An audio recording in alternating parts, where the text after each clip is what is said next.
사주와 점과 주역과 음양오행 이렇게 할 때 사주는 출생 연월 사주팔자가 뭐냐? 우리 똑같은 사주팔자는 출생 연월 일시가 누군가 태어난 시점에 대한 태양과의 상관관계, 뭐와? 태양과의 상관관계를 간지로 표현하는 게 사주팔자입니다. 십간십이지로. 그리고 이 사주팔자를 분석해서 사람의 기륭학을 타지는 학문이 사주명리학입니다. 그럼 이건 누군가 태어난 시점에 대한 태양과의 상관관계를 분석한 학문인 거예요.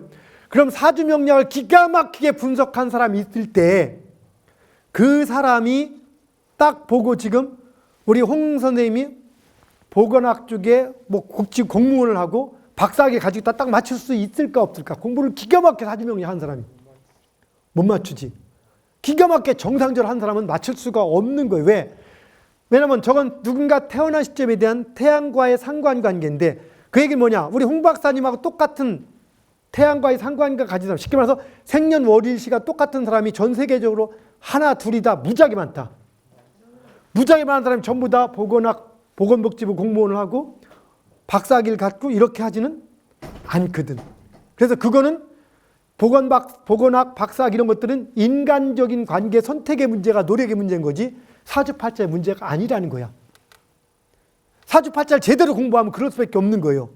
그런데 사람들은 사주팔자를 딱 보는 순간에 조 대표님이 대그룹에 뭐 이거 한다 이렇게 알 수 있을 거라 생각하는 거고 그걸 또 가르칠 수 배울 수 있을 거라 생각하고 열심히 공부를 해.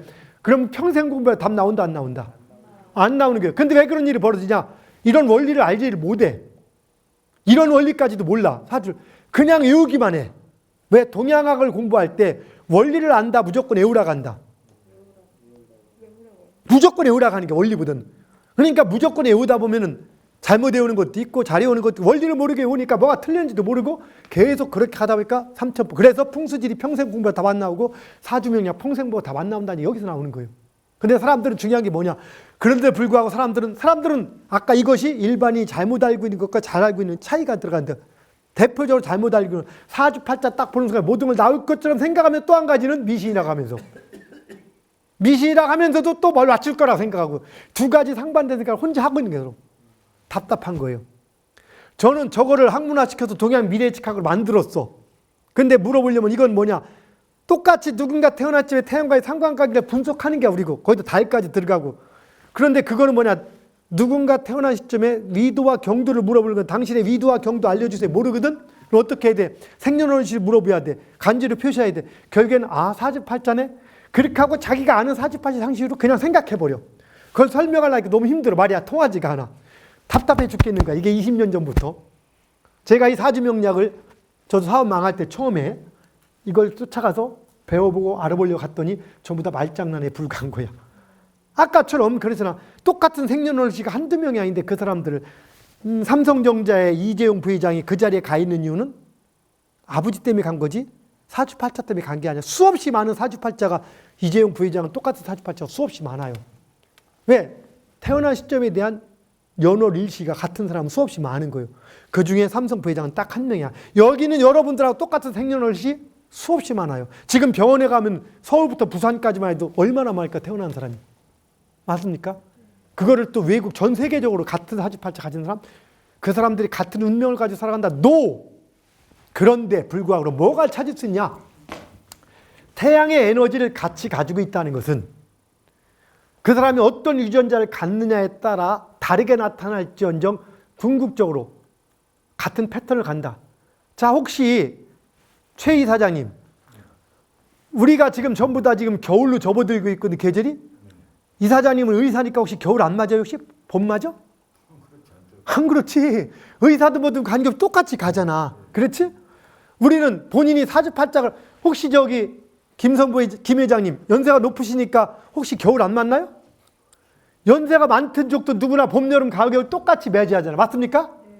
그렇듯이 어떤 똑같은 봄, 여름, 가을, 겨울 흐름이 있듯이 똑같은 사주팔자에 타고 가는 사람은 똑같은 삶의 패턴을 타고 가는 겁니다.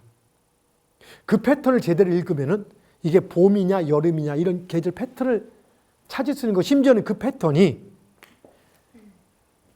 1년에 봄, 여름, 가을, 겨울 4계절이 있는데 우리는 10년 안에 봄, 여름, 가을, 겨울 4계절이 있고 60년 안에 그런 게 있을 거라 얼핏 짐작하죠.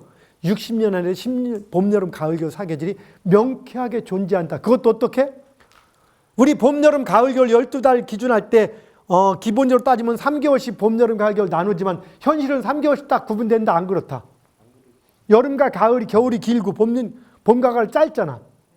실제는 10년 주기도 2년 봄, 3년 여름, 2년 가을, 3년 여름. 60년 저기도 12년 봄, 18년 여름, 12년 가을, 18년 여름. 600년 저기도 120 이런 식으로 해서 길고 짧게 해서 누구나 계절이 있다는 것을 제가 정확히 밝힌 겁니다. 그래서 그걸 석가리듬이라고 명명하고 그걸 통해서 이제 아무리 노력해도 안 되는 시기 되는 시기가 나온다는 거예요. 그럼 뭔 얘기냐? 어떤 사람이 똑같은 출생연식 타고난다. 한 사람은 재벌집에서 태어났어. 한 사람은 저 아우지 탄광 농부의 아들이야. 한 사람은 저 시골 농부의 아들이야. 그 삶이 같다 다르다.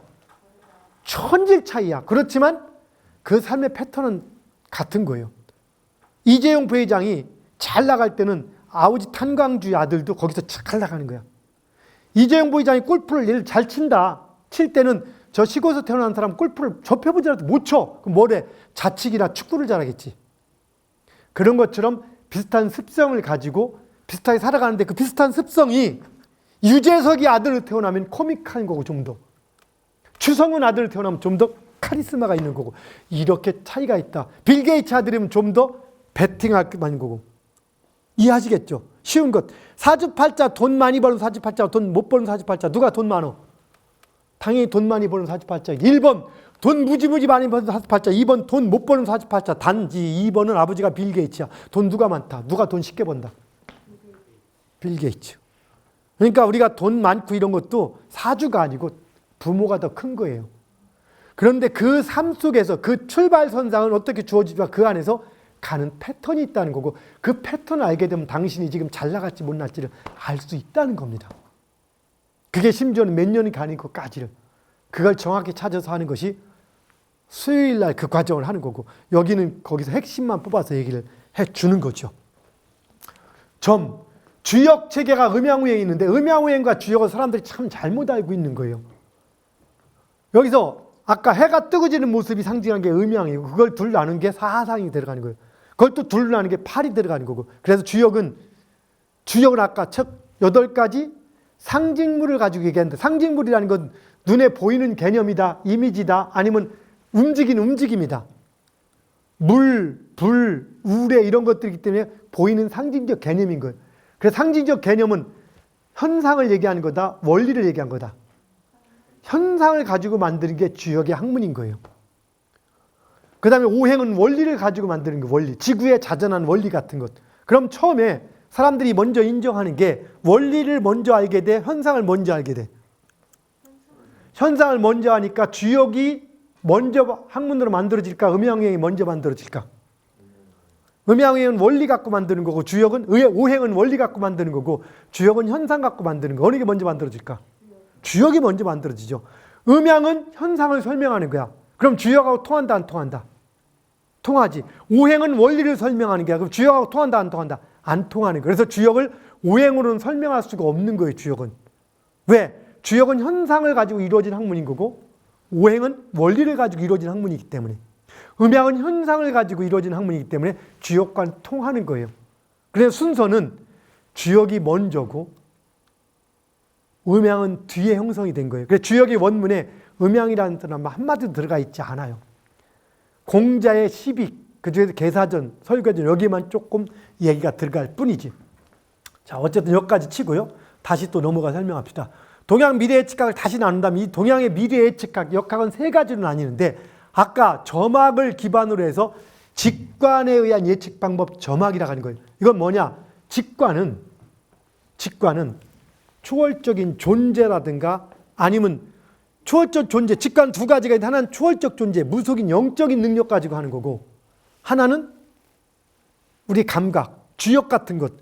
초월적 존재는 아니지만은 기도하고 아주 정연하고 주역의 괴를 뽑을 때 누구든지 얘기할 때 하늘에 물어본다 해서 어떻게?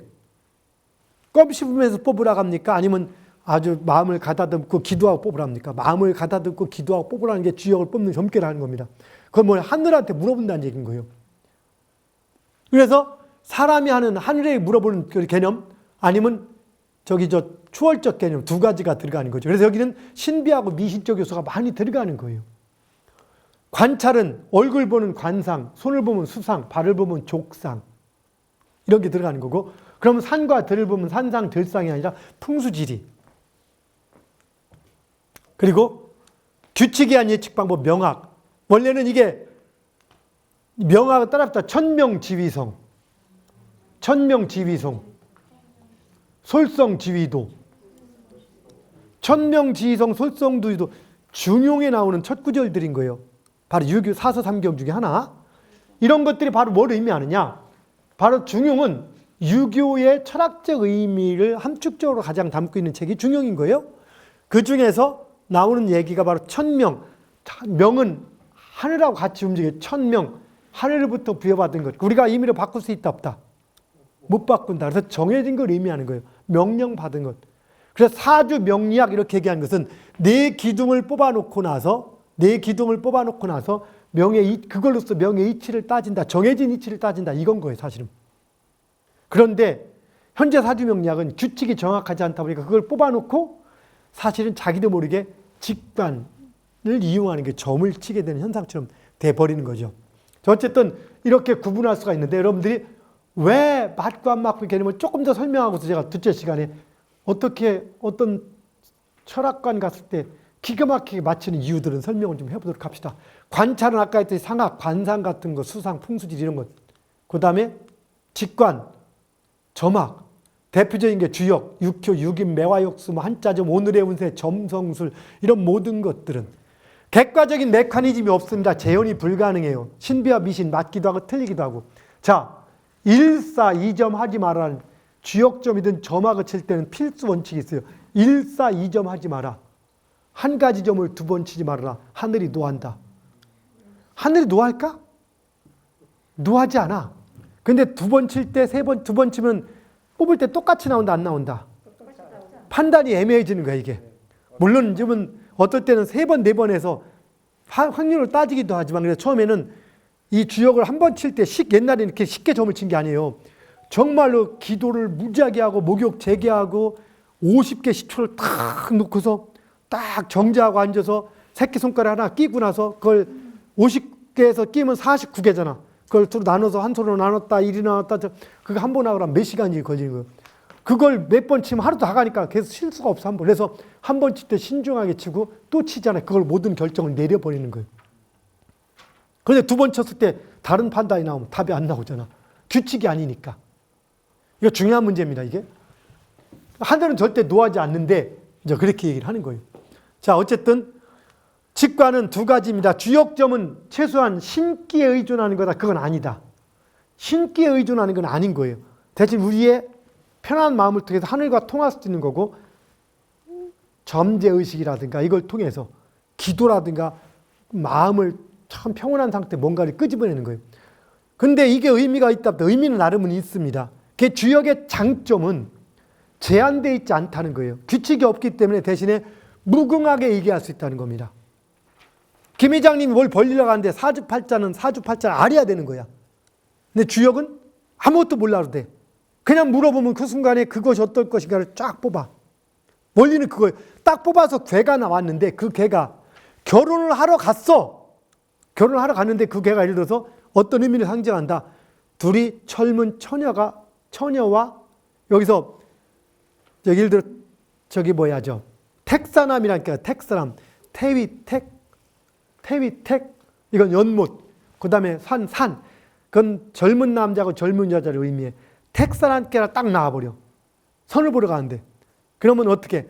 택사남이라는 건 뭐냐? 이걸 우리가 주열 어떤 의미가 쓰는 거냐면은 64개 인생의 모든 계절이 있는데 내가 저 사람하고 새로운 관계를 맺을 때 어떤 상황인지를 알 수 있지 모를 때도 많단 말이야. 그럴 때 이 상황이 어떤 상황이냐를 우연성을 통해서 물어보는 거야. 그럼 그 많은 것 중에서 딱 뽑았을 때 그 상황이 어떤 상황이냐 할 때 택사람이 딱 나온 순간에 택사람은 젊은 소남 소녀가 딱 궁합이 맞는 거야. 오늘 저 면담하는 게 이루어지겠네. 오늘 면접을 봐. 직원 면접을 봐. 답이 안 나오는데도 불구하고 택사람이 나왔다면 비록 빗대서 우리가 이 직원이 쓸만한 직원이 오늘 오겠다 안 오겠다. 오겠다라고 얘기를 할 수 있지.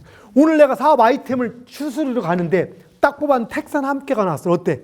와, 궁합이 맞네? 라고 말할 수 있듯이. 그래서 그럴 때 그게 정확한 규칙적으로 맞는다 보장이 있는 건 아니지만 하필이면 그때 그게 나왔다는 우연성을 통해서 우리는 그걸 가지고 예측을 하기도 하는 거예요. 이게 맞을 때는 상당히 맞는 거예요. 근데 항상 맞을 때가 있고 틀릴 때가 있다. 그건 거예요. 근데 말이 안 돼 하고 안 맞아 했다가 어떨 때는 기가 막히게 맞으니까 사람들이 무시를 못했다가 따랐다 하는 거예요. 근데 가장 단순한 원리, 초기 조건이 그렇기 때문에 규칙이 아니라는 걸 모르는 거야. 그럼 이 주역을 규칙적인 방법으로 뽑으면 그 주역의 진 가치가 살아날까 죽어버릴까? 규칙적인 방법으로 뽑는 것도. 그러면 주역의 의미가 없어지는 거야. 그는 주역은 우연성을 가지고 뽑는 거기 때문에 규칙을 적용한 의미가 없는 거예요. 예를 들어 2022년을 똑같은 어떤 방법을 갖고 뽑는다. 천간을 대입하는 방법들을. 이제 규칙을 만든다고 그렇게 도 규칙이 아닌 걸 규칙화시키는 순간부터 이미 문제가 생기는 거야. 이해되겠죠? 사람들이 그걸 무지하게 착각하는 현상이 들어간다는 얘기입니다. 자, 거기까지 쳐보고 다시 한번 봅시다.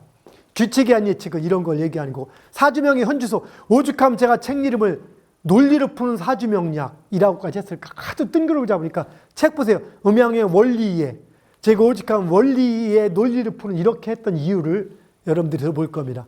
제가 개발한 이 흐름을 가지고 여러분들은 세상 흐름을 예측을 합니다. 어떻게? 봄, 이게 10년 주기. 세상 흐름까지 예측이 돼. 금융, 경제 분야의 석할이든 2018년, 19년, 20년 겨울이다. 그러면 금융, 경제 18, 19, 20년 좋다 나쁘다 있어. 어떻게 되세요? 예를 들어서 봄, 여름, 가을, 겨울 있을 때 겨울 3년은 좋다 나쁘다. 모든 흐름을 겨울이 3년, 봄이 2년, 여름이 3년, 가을이 2년인데 겨울은 많이 안 좋고 봄은 좋다 나쁘다. 봄도 힘든 시기야. 아직 희망이 생길 뿐이지. 그래서 제일 힘든 게 언제야? 초봄이 더 힘들어. 왜? 가을에 다 까먹고 나서. 이해가죠? 여름부터 풀려가고 이런 것들인 거. 우리 경제는 2018년부터 꺾이기 시작해. 19년, 20년 바닥을 쳐. 21년, 22년 아주 힘들어. 23년부터 좋아져. 이게 경제예요. 예전부터 이렇게 된 거예요. 그렇게 됐을까 안 됐을까? 그러면 10년 전 보자. 20년 전에 IMF 97년 말, 98년, 99, 2000년 경제 좋았어 나빴어요? 그럼 2008년, 9년, 10년 리먼 사태 경제 좋았어 나빴어? 그럼 10년 주기로 흘러간다 안 흘러간다? 그럼 또 쉬운 거. 군인, 철강, 검찰 분야. 군인, 철강, 검찰. 여기 봅시다. 언제가 피크야? 2017년, 18년, 19년. 요 3년이 피크인 거예요, 항상. 늦여름부터 가을. 18년, 19년. 2018년, 19년. 철강, 군인, 검찰, 경찰, 검찰. 그때 피크였다, 약했다. 18, 19년. 18, 19년 안 좋았어요, 좋았어요, 힘이. 피크였지. 20년, 21년, 이 어떻게 했다? 20년, 21년. 20년부터 서서히 문제 생기기 시작했지. 21년 꺾이고 있지. 22년 어떻게 된다? 더 꺾이지. 철강도 마찬가지고. 뭔 얘기지? 가요? 해양수산 분야 2018, 19, 20, 21 현재 해양수산 좋아 나빠? 지금 좋아 나빠 해양수산 전반적으로. 옛날에 조선이 막 깨져 난리칠 때 내가 뭐라 했냐. 여기 경제가 꺼지는 이 시기 18, 19, 20년에 우리는 해양조선 수산업이 오히려 우리를 좀 살릴지도 모른다. 실제 지금 해양수산 어때 경제? 괜찮지 비교적. 근데 내년 22, 23, 24 어떨까? 또 깨져간다. 이건 또 뭐냐? 여기 교육, 집, 아파트. 지금 어때? 집, 아파트. 그럼 내년부터 어떻게 된다? 법학도 여기야. 법 판사. 어떻게 될까? 이런 흐름들을 난 이렇게 써놨더니 쭉 이렇게 각자 이렇게. 이거는 뭐야? 이건 규칙인 거야, 규칙. 그럼 변수도 있고 약간 있지만 큰 흐름은 벗어나지 않아. 규칙은 차이가 있어요. 혹시 근데 규칙이 여름이 끝나는데 열 받는다고 봄으로 간 경우 있다 없다? 그래서 규칙은 정확해. 그런데 여름이 얼마나 더울지 가을이 얼마나 풍요로울지 정해져 있다 안 정해져 있다? 정해져 있지 않지. 규칙은 대략적 흐름으로 정해져 있지 구체적으로 정해져 있지는 않은 거라는 얘기인 거예요. 이걸 봄, 여름, 가을 얘기하는 거고요. 이건 여기까지 넘어가 봅시다. 지금 주역은 아까 공작, 위편 3절도 얘기했고 주역과 역경이라게 원래는 역경이라고도 하고 이 경과 전 따라다 경전 들어봤죠? 경은 성인이 지은 책, 전은 성인이 아닌 우리는 동양에서 성인을 최고의 경지 생이지지자 나면서부터 아는 사람 공자 같은 사람을 성인이라고 하고 학이지지자 배워서 아는 사람을 현인이라고 불러요. 그 현인이 지은 것을 우리는 전이라고도 불러. 그래서 사서삼 경전하죠. 그래서 보면 역이라는 자체는 이게 중요한 의미인데 이 역 원래는 한마디로 끊는 역은 상징은 태양과 달을 상징해요. 여러 가지 의미가 있지만 그럼 태양과 달의 의미는 뭐냐? 우리가 태양과 달을 통해서 뭐를 합니까? 세상이 흘러가는 걸 알죠. 시간이 변해가는 것. 태양과 달은 끊임없이 변해가면서 세월을 바꿔줍니다. 모든 것들. 그래서 모든 걸 변해. 그렇게 젊을 때 잘생겼던 젊을 때 사진 보면 유부장이 엄청 이쁘고 잘생겼더라고요. 지금도 괜찮지만 지금은 그때보다는 조금 거시기 아무래도 그렇게 괜찮았던 우리 아직도 이쁘지만 김 회장님도 벌써 얼굴에 주름도 생기고 연세가 좀 세월 막을 장사 없다고 우리 맞죠 김 회장 그렇죠?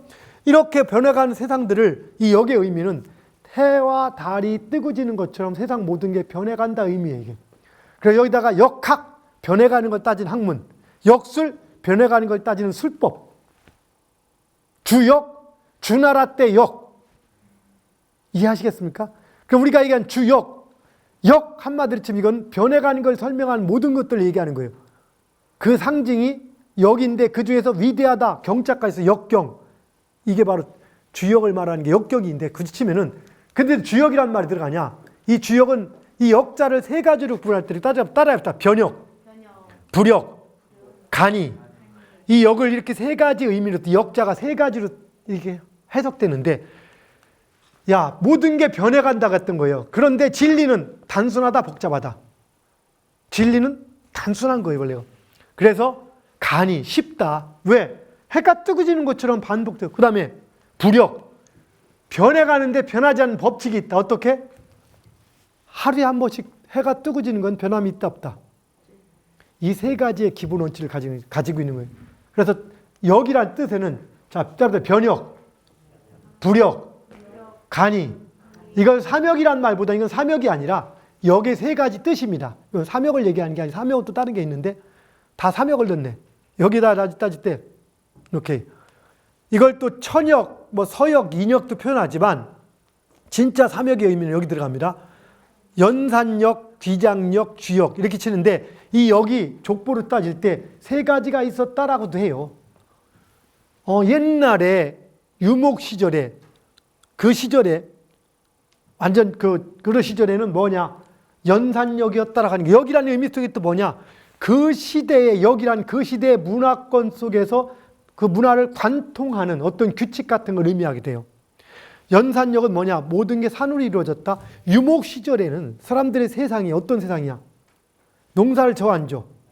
그럼 어떻게? 그들은 바다를 가는 게 아니라 산에서 산으로 모든 걸 생활하고 채집하고 살다 보니까 모든 것들이 산으로 이어졌다 해서 그때는 모든 세상이 연산이라 그래서 연산역이라고 해요. 존재하지 않아 이름만 남아 있어요. 그리고 어느 시기가 돼서 기장력, 감춘다는 얘기도 들어가지만 어느 시기가 되니까 모든 것이 땅 속에 농사를 짓기 시작하면서 가축도 땅에다 키워놓고 땅굴 파고 묻어놓고 땅에 씨 뿌림 나오고 하니까 모든 것이 땅에서 들어오고 땅으로 가고 하면서 귀장력이라는 역이 생겼다고 해요. 이걸 굳이 치면 하나라 따라 하은주 그 동생 이름이 하상주예요.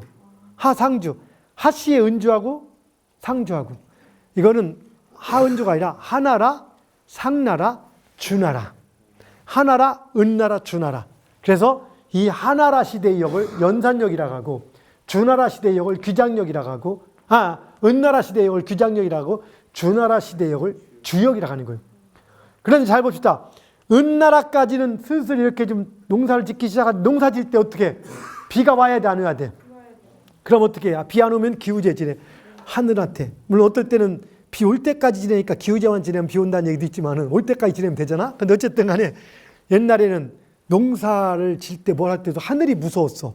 근데 어느 날 보니까 저기 뭉덩이가 있는데 그걸로 물을 끌어 쓰다 보니까 가만히 생각해보니까 저수지를 만들어 놓으면 비가 안 와도 물을 쓸 수가 있네? 라고 하면서 하늘이 조금 우습게 보이기 시작하네요, 사람들에게. 통제할 만큼 약간. 그래서 야, 하늘보다 인간 본위의 개념이 생기기 시작한 게 주나라입니다. 그때부터는 이제 주역이라고 쓰는 게 그 제도권의 정치를 써서. 사실 동양의 모든 것들은 주역에 의해서 주나라에 많이 생겼다 합니다. 사실 춘추전국 시대가 언제예요? 주나라가 통치체제가, 중앙집권체제가 서서히 무너질 때, 이때가 바로 춘추시대. 완전히 무너진 때가 전국시대가 되는 거죠. 춘추 전국시대는 큰 흐름은 주나라란 틀에서 움직인 거예요. 그리고 그 뒤에 진시황이 통일하면서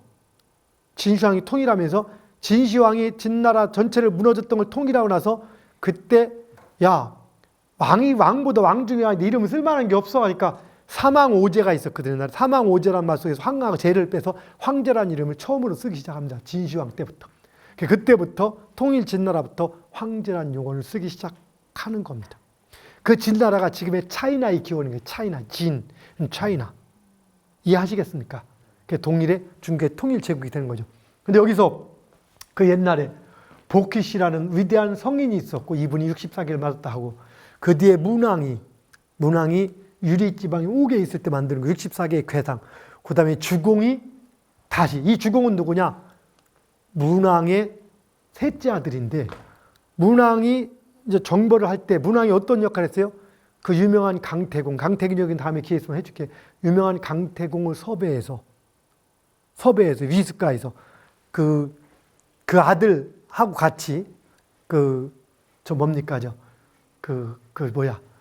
무왕이죠. 아들 무왕을 도와서 그 주공까지 소공과 주공이 전부 다 그 문왕의 아들들입니다. 이 아들 삼형제하고 강태공하고 같이 합해서 주나라를 전 세계를 통일해가지고 주나라를 만든 은나라를 멸망시키고 주나라 통일국가를 만드는 거. 이게 중국의 가장 기원 중에 하나가 되죠. 이때 주공이 상당히 중요했던 것은 주공이 왜 중요했냐? 주공은 아들이 무왕이 일찍 죽었어. 그리고 성왕이 단종처럼 어린 나이에 왕이 됐어. 그럼 수양대군 있잖아. 그럼 왕이 어디로 가? 주공은 살아있고 저기 힘을 쓰고 있고 같이 통일했어. 그리고 어린 성왕이 이제 일찍 죽고 조카가 어려. 애기야. 그럼 왕이 어디로 가? 보통 넘어가서 삼촌한테 가지. 수렴청정처럼 그 어린 성왕을 등에 업고서 정치를 해. 그러다가 성왕이 그 당시에 그 이사나 이렇게 몇 명 저기 사람들이 신하들이 사박사박 아니 통일을 이룩한 것도 지금 주공께서 하신 거고 지금도 모든 걸 주공이 다 하시는데 저 어린애가 뭘 할 수가 있다고 그냥 왕위를 이어받으십시오. 아니다. 그리고 심지어는 주공이 성왕이 어릴 때 아파. 그러니까 어떻게 하늘에 제사를 지내면서 비단 주머니에다가 뭐를 써붙여. 부디 하늘이시여 저를 데려가시고 왕을 낳게 해주십시오. 써. 옛날에 그렇게 쓴다는 것은 재미를 쓰는 거야? 진짜인 거야? 진짜 써서 그걸 비단 주머니에 땅에 묻어놓고 7일 밤낮을 절을 해. 그리고 왕이 나섰어요. 그리고 이제 나중에 그렇게 정치를 해나가. 주공이 그래서 공자께서 스스로 모시는 거예요. 왜? 남의 걸 뺏지 않고 자기 걸 등질시켜서. 그래서 성인의 방위로 오는 거예요. 그런데 주공이 이제 나중에 나이가 들고 성왕이 왕이 됐어. 불안한 신하들이 한두 명 있어. 누가 불안할까? 그때 쏙닥쏙닥 했던 이 신하가 주공이 왕한테 한마디 하면 자기는 위험하잖아. 그러니까 어떻게? 미리 현수를 쳐. 왕한테 가서. 전하, 주공이 예전에 왕위를 뺏으려고 하는 것을 저희들이 말렸습니다. 현실도 그렇잖아요. 현재 다 그렇게 하잖아요. 이게. 진짜 심각한 문제지만. 그래서 진짜 어린 성왕은 이렇게 지혜롭기보다는 그 말 듣고 혹 했지. 그래서 주공을 막 처단하려고 하는데 그러다 나중에 제단 앞에서 땅속에서 금낭이 발견돼요. 금주머니, 비단주머니. 그 안에 그게 써 있는 거야. 그걸 보고서 눈물을 흘리고서 바로 이제 주공을 깎듯이 모셨다는 설화가 있듯이. 그래서 이분은 성인의 반열로 공자께서 스스로 만드는 거예요. 어쨌든 주역을 만든 주역에는 첫째, 따라다 64개. 크게 볼 때는 64개가 이제 큰 흐름을 따지니까 그걸 누가 만들었다? 복희가 저자야, 1저자. 이 저자, 문왕이 거기다가 그 괴를 만드는 거에다가 괴의 설명을 써는 거예요. 그 다음에 주공은 효에 대한 설명을 써놨어. 공자는 그 모든 것들을 잘 풀어서 설명하는 거예요. 그리고 공자가 뭐라고 하냐? 나는 단지 그냥 해설을 달 뿐이다. 수리부작. 나는 지은 게 아니다. 성현들 말씀에서. 그래서 이걸 뭐라고 하냐? 역경은 복희, 문왕, 주공 이것들의 얘기는 역경이라고 부르고 요 공자가 한 것은 역전이라고 부르기도 합니다. 시빅을. 근데 현재 주역하면은 이 모든 걸 통틀어서 그냥 다 주역이라고 말하기도 하는 겁니다. 주역 원문은 그렇게 많지가 않아요. 뭐 4,600자 정도 되는데, 이게 복희시, 뭐 이렇게 문왕, 여기 이렇게 주공. 그러니까 여기 공자. 이 네 분이 바로 스타. 이분은 밑에는 뱀처럼 생긴 그림 봤죠? 뱀이고 막 밑에 꾸여있고 막 이렇게 꾸불꾸불 돼 있고 위에 뱀은 이런 분이 복희시를 얘기합니다. 나중에 이분은 따로 한번 얘기를 한번 해봅시다. 이렇게 다 치고. 뭐 이렇게 주역을 얘기하기도 하죠. 이 태극기에 바로 여기 보니까 따로 곤, 감, 리. 건곤감리의 이 네 개가 주가 돼서 이걸 음양으로 확장시킨 게 8개인 거예요. 이거는 동해물과 백두산, 태양이 뜨고 지는 음양의 상징이기도 하고 움직임을 음양 자체가 아니라 움직임을 상징한 거 이게. 전 세계의 국기 중에서 이렇게 자연의 원리를 가지고 국기를 만드는 나라는 대한민국밖에 없습니다. 중국에서 왔다 전 중국은 심지어 보니까 국기 어때요? 뭐 도끼 그려놓고 별 그려놓고 무슨 뭐 그냥 어떤 뭐 나트 그려놓고 어떤 줄 찍찍 거놓고 뭐 찍찍이 아니지 심각하게 신중하게 쭉쭉 줄 거놓고 뭐 그래서 건 따라서 건, 태, 이, 진, 손, 감, 간, 곤 8개의 기본 괴상인데요. 이걸 보시면은 이것이 하늘을 의미하는 따라 일건천. 이게 이름의 일건천. 첫 번째 일은 아무리가 아니라 일은 그냥 순서들의 1, 2, 3, 4, 7, 8, 9에서 이 순서를 붙인 거고 사실은 이게 하늘을 의미한다. 이게 하늘이야, 하늘. 이게 하늘. 그리고 이름을 천이라고 부른다. 그래서 건천. 이게 건천인데 이걸 좀 더 멋있게 가다 유자를 집어넣어서 건위천이에요. 건위천. 하늘을 이걸 건을 천이라고 한다. 건위천. 이게 건위천이고 이게 태위택. 이게 연무택자예요. 태위택. 따라서 태위택. 태위택. 그것을 연못을 의미한다. 태는. 그 다음에 이화. 불을 의미한다. 진위리. 우레를 의미한다. 그 다음에 손이풍. 바람을 의미한다. 가미수. 물을 의미한다. 간이산. 산을 의미한다. 곤이지. 땅을 의미한다. 그럼 결론은 뭐냐? 건깨다 하면 이걸 얘기하는 건천인데 건깨는 뭐다? 하늘을 얘기하는 건깨는 뭐다? 하늘깨인 거 이게 이름이야. 하늘인데 이름을 건이라고 부른 거예요. 그 다음에 태깨다 뭐다? 태. 연못. 그 다음에 이깨 뭐예요? 이깨. 불. 그 다음 진깨. 우레. 그 다음 손깨. 바람. 그 다음 감깨. 물.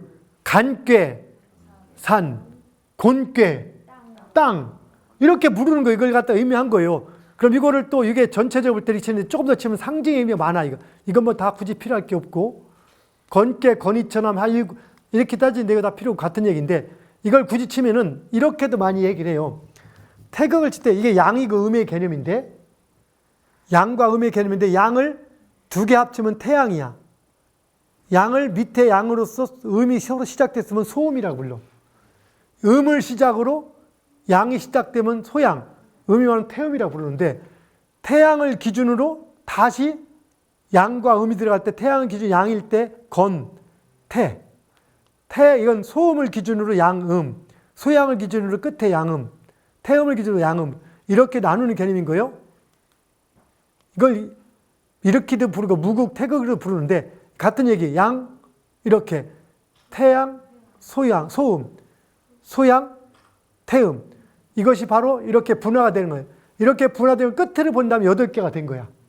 이게 음양인 게 낮과 밤. 낮과 밤을 아침, 점심 2개 나누는 게 4개로 나누는 거고, 음양 이진법 나누는 걸 또 이진법 나누는 게 이게 바로 8인 거예요. 뭔 얘기인지 아시겠습니까? 이게 기본 8개인 거예요. 기본 8개. 이걸 가지고 시작된 거예요.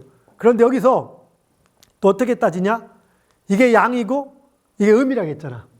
그럼 상징성을 또 가지고 있는데 이게 같은 얘기예요. 양과 음.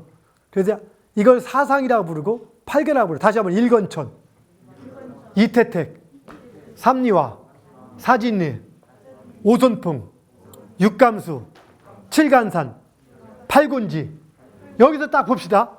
여기서 원래 건의처인데 이 순서는 큰 의미가 있다 없다? 그냥 순서는 1, 3번, 8번이야. 그런데 여기에다 의미를 또 부여하기 시작하는 거야. 자, 여러분 학교 다닐 때 8번에 예쁜 여학생이 있어. 내 마음에 드는 여학생이. 너무 좋아했어. 8번이 항상 번호 8번. 8번 선생님이 부르면 예 하고 대답을 했어. 그럼 그 사람의 이미지 속에서 8번은 어디 갈 때 항상 그 사람이 떠올라 안 떠올라? 떠오르지. 근데 보편적으로 8번이 전부 다 이쁜 거야? 아니면 그 사람만 그런 거야? 그건 규칙이야? 규칙이 아닌 거야? 바로 이런 거야. 이건 규칙이 아닌 거야. 뭔 얘기 이해가요? 어떤 사람이 학교를 때 2학년이야. 1학년 때 2학년은 적당히 잘 아는 사람이잖아. 아직 어리숙하지만 좀 아는 거야. 요때 2학년이라는 것은 그냥 의미를 정한 게 아니라 나름대로 규칙의 의미가 들어간 거지. 조금 아는 사람. 근데 아까 8번은 그 의미가 있는 게 아니라 그냥 의미를 정한 거지. 이 두 가지가 중요한 거예요. 주역이 여기 1, 2, 3, 4, 5, 7번은 8번처럼 의미를 정한 거지 규칙은 아닌 거잖아. 근데 이걸 가지고 의미를 무지하게 많이 부여하는 게 이제. 어떡하냐? 숫자를 보는데 딱 보니까 지금 8시 55분이네? 그럼 8자를 뽑아. 8이 뭐지? 지께를 나온 거야, 지께가.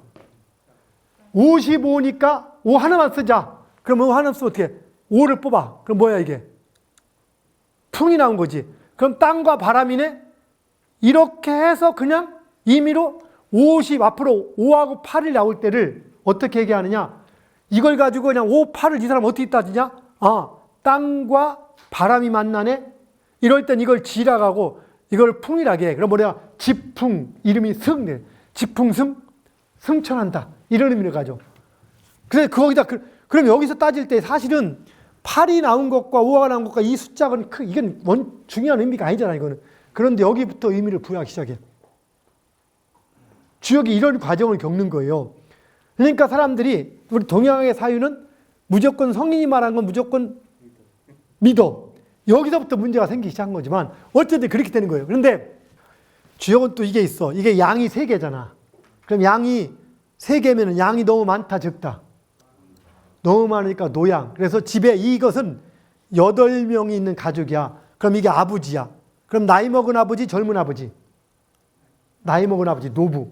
그럼 이쪽에 음이 음이 3개야. 그럼 누굴까? 나이 먹은 엄마. 그러니까 나이 먹은 아버지, 나이 먹은 엄마, 노부, 노무가 되는 거기가. 그럼 이게 음께 양께. 그 다음에 이거는 음이 하나고 양이 2개야. 그럼 저걸 주역에서는 양꾀라고 할까, 음꾀라고 할까? 양이 2개니까 양꾀라고 하고 싶은데 주역은 미래를 바라보는 학문이라고 해요.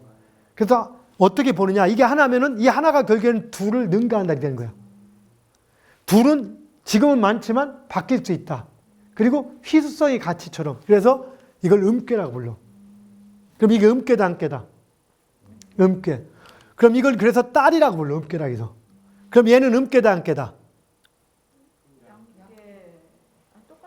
똑같이 음이 하나니까 음꾀야. 이것도 딸인 거야. 그럼 이건 양꾀다, 음꾀다? 양이 하나 음이 두니까 양꾀인 거야. 이건 아들인 거야. 그럼 얘는 아들이야, 딸이야? 딸. 여기는 아들. 양이 하나니까. 여기는 양이 하나니까 딸, 아들. 그럼 잘 보자. 그럼 여기도 딸이고 여기도 딸인데 이 첫째, 둘째 어떻게 따질까 할 때 주역은 제일 먼저 난 게 제일 장남, 막내. 그럼 얘는 몇째 딸? 셋째 딸. 얘는 둘째 딸, 얘는 첫째 딸, 장녀, 중녀, 막내딸. 그 막내딸이면 젊은 여자, 나이 먹은 여자. 젊은 여자를 연못에 비유한 거야. 연못은 물이 큰 물, 작은 물. 여자는 물이라고 음이잖아. 물의 상징이야. 근데 물이 적으니까 연못인 거야. 신랑이, 남편이 출장을 가. 괴를 딱 보았는데 이 괴가 두 개가 딱 떴어. 그걸 뭐라고 해요? 태위택이라고 해. 중태택이라고. 이 두 개가 딱 뜨면 보통 어떻게 해석하냐? 신랑이 출장을 가는데 젊은 여자가 둘이 따라 붙네? 그럼 어떻게 되는 거야? 출장이 순수한 출장이다. 다른 목적이 있을 수 있다. 이렇게 해석을 해나갈 수도 있는 거야, 이게. 규칙이다, 아니다. 아닌데 이렇게 해석하는 게 주역인 거예요. 이해가요? 자, 그럼 여기서 올 때 이 딸, 막내딸하고 여기 보면 어떻게? 얘가 아들이야, 딸이야? 아들인데 막내야, 첫째야? 막내 아들하고 둘이 만나는 건 참 좋은 거야. 그런데 이거하고 여기는 아들이야, 둘째 아들이야, 막내 아들이야? 큰 아들이 여기를 만나. 이거 어떻게? 나이 먹은 남자가 젊은 여자를 취한다. 문제가 있는 거야. 두 번째라든가 이건 누구는 손해보고 누구는 좋고 이런 관계. 자, 누군가가 만난 뭐 있는데 딱 괴를 뽑으니까 이게 나오네. 뇌가 나오고 이게 나오네. 이것도 순서가 있어. 요게 저 여자가 위로 가면은 택례수라고 해서 여자가 이건 이 주역은 중국에서 음양사상 속에서 이루어진 학문이야. 그럼 남자 위선이다, 여자 우선이다? 다 남자 우선으로 만들어진 거야. 남자 기준에서 거의 음양사상에서. 그래서 여자가 위에 있고 남자가 있을 때는 무지하게 좋은 꾀라 택례수라고 해. 그런데 여기에 이제 거꾸로 남자가 위에 있고 여자가 아래에 있을 때는 레테킴에 상처받는다. 여자가. 뭐 이런 식으로 표현하기도 해서 이런 것들에 대한 이름을 또 붙여. 이 두 개가 붙어서 하나씩의 의미를 나타내는 개념이 이게 주역에 이제 해석하는 방법들이 들어가는 거예요. 이거 주역 하나하나를 읽는 방법들이 있어요. 자, 이거는 박수 두 번 시작. 조금 쉬었다가 얘기를 계속 하도록 합시다.